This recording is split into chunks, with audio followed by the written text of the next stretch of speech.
If you've taken your kid to specialist after specialist, run every test, tried every supplement, every diet, every therapy, every protocol, and you're still sitting there wondering why nothing is working, I want to tell you something. There is one word, one concept, one missing piece that almost nobody is talking about.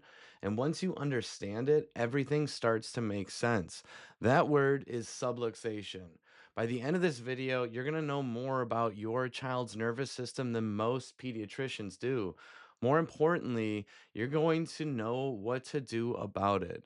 So let's get into it. The CDC says 40% of school age kids have at least one chronic health condition.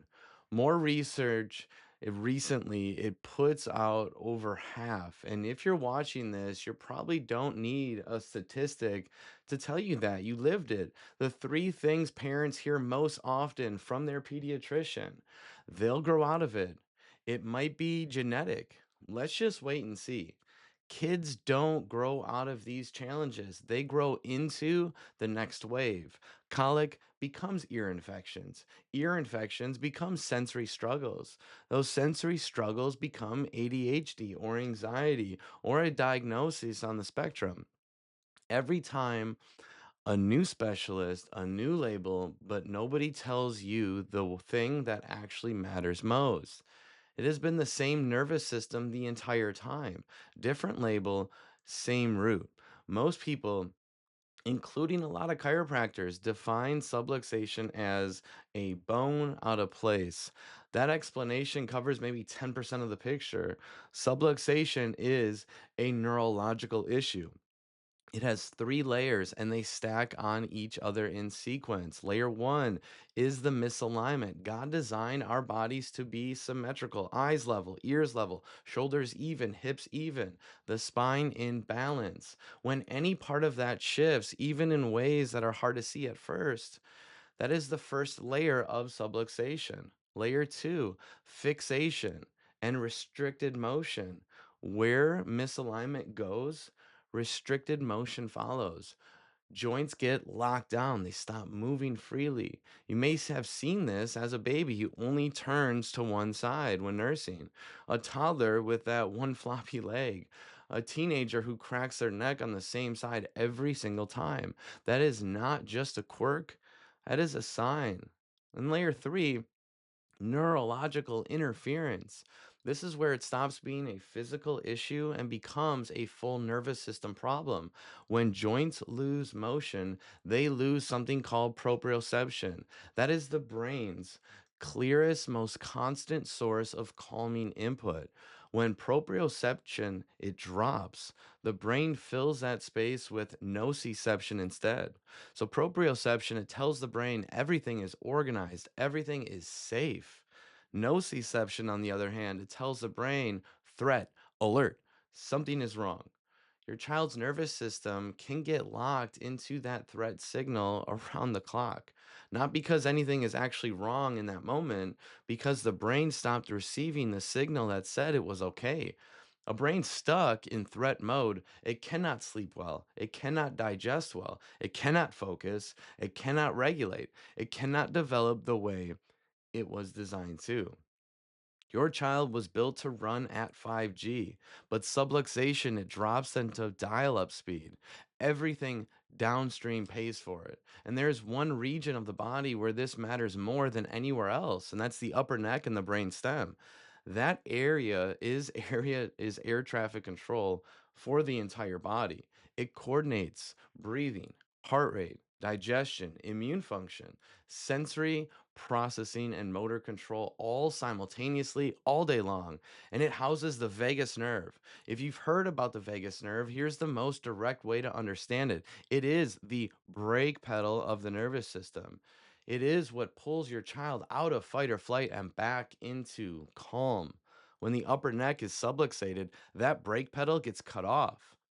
What's left is a gas pedal with nothing to stop it. So when the brainstem is under stress from subluxation, it affects three things at once: regulation. So, sleep, digestion, immune function, heart rate, breathing. It affects sensory processing, filtering input, managing transitions, tolerating too much or too little stimulation. And then it affects motor development, tone, reflexes, coordination, milestone, speech, motor planning. When a child is struggling across all three of those areas, which so many of the kids we see are, subluxation in the upper neck is at the center of it every time. Subluxation does not appear out of nowhere. It comes from what we call the perfect storm, and that is layers of stress that stack early in a child's life, and it sets the nervous system up for dysfunction.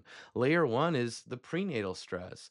Cortisol, it crosses the placenta. When mom's nervous system is under chronic stress during pregnancy, that stress chemistry flows directly into the developing nervous system of her baby. Most moms had no idea this was happening. This is not blame, it is biology, and it is worth understanding. Layer two, birth trauma. This one gets missed the most. Forceps, vacuum extraction, Pitocin, prolonged pushing, C section, scheduled or emergency. Even a routine vaginal delivery generates real mechanical force on the upper neck and brainstem.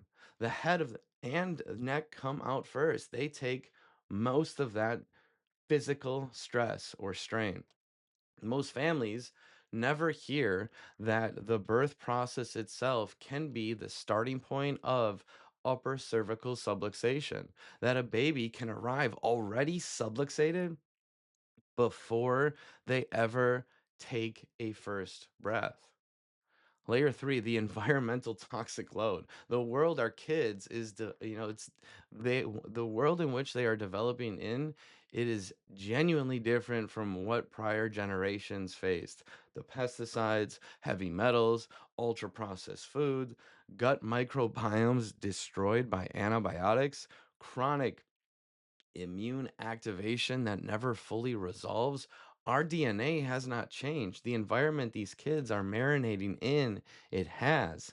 Think of it like a bucket. Every child has a bucket.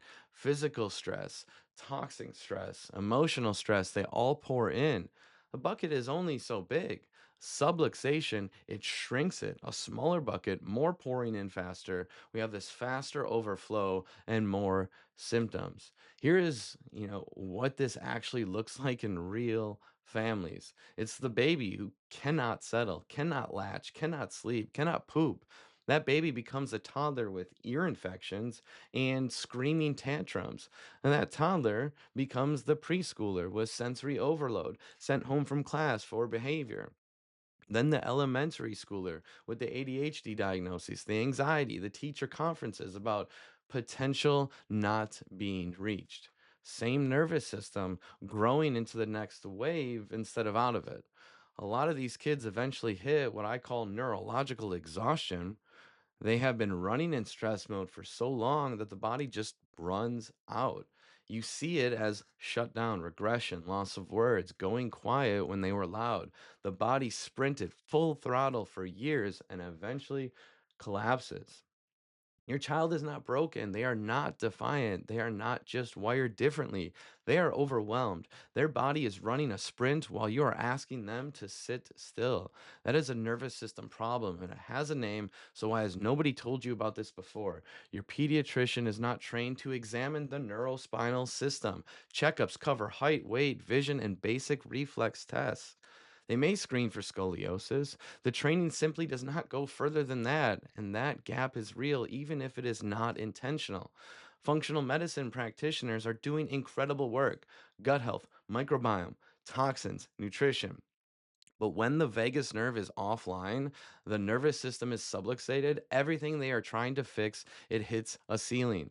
They are working downstream of the actual problem. Some of the families we walk, that walk into our office, they have been doing everything right, 30, 40 supplements. They have, done thousands of dollars in labs and testing. They have read the research. They have tried the protocols. Their kids are still stuck. Not because those things do not matter, but because the foundation was never addressed first. Neurologically focused chiropractic care is the only model built around assessing and correcting the neural spinal system and the brainstem. That is not a competitive claim. It is just a fact about who is trained to look at what. And for most of these kids, it is the one piece that has not been added yet. We don't guess, we test. The technology we use is called insight scanning. Three objective neurological measurements, no needles, no radiation, nothing invasive, completely sensory friendly, even for kiddos who struggle with that. The neurothermal scan, it reads regional dysautonomia along the spine, showing us which organs and systems are receiving disrupted nerve supply. The neurospinal EMG, it measures motor tension and asymmetry, telling us where the nervous system is overworking, underworking, and just flat out confused. HRV, heart rate variability, gives us the full picture of reserve capacity. How much does this child have left? Are they wound up tight, disorganized, or running on empty? Together, those three scans, they give us a neurological roadmap, one we cannot get any other way. Then comes care, neurologically targeted adjustments, not the cracking you might be imagining, but specific, precise input into the neurospinal system, designed to reduce interference, restore motion, and shift the nervous system out of that lockdown stress state. And when that foundation starts to clear, here is what parents consistently tell us they notice first: sleep improve, then digestion, then immune function starts to stabilize, then sensory processing gets more manageable, then focus and behavior, then motor development, then speech, then the version of their child they always knew was there. That sequence, it is predictable. When the foundation heals, the body follows in order. Here is what I want you to walk away knowing: that your child's challenges, they're not random. They are not just genetic. They are not simply how your child is wired and something you have to accept forever. There is a nervous system underneath all of it. There is a reason it is struggling, and there is a real specific path forward. I know a lot of you watching this have already tried so much. You are not starting over. You are filling in a piece that was missing from the beginning. And when that piece goes in, the rest of what you have already been doing for your child starts to actually work in the way it was supposed to. So if you are in the Knoxville area, we would love to be a part of your family's team. Visit our website at risinghealth.com to get the scans done. See what is actually happening neurologically. You deserve a real answer, not another round of let's wait and see. Your child was designed to thrive. God bless.